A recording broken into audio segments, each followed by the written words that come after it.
Nou, wij hadden dus een musical. Dat door eigenlijk omdat de groep Agnes van Squala ook niet in een afscheid te nemen.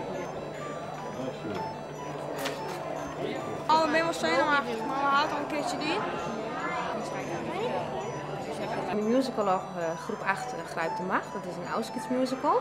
Het is een musical waarin de band de vrije handjong is om zelf dingen te bedenken.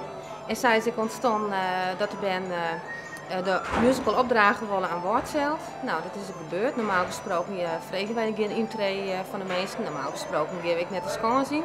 Maar dat hebben we voor Janne dus wat in. We hadden de meesten €2 vregen. En de opbrengst gaat naar woord zelf. En de provincie die verdoet het nog een keer.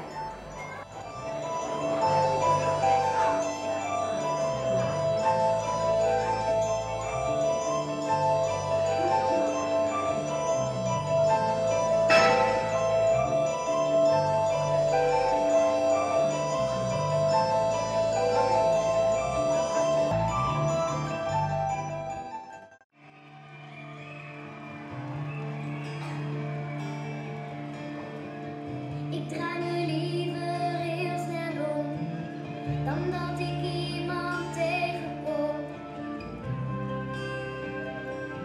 Ik ben nogal verlegen. Ik moet geen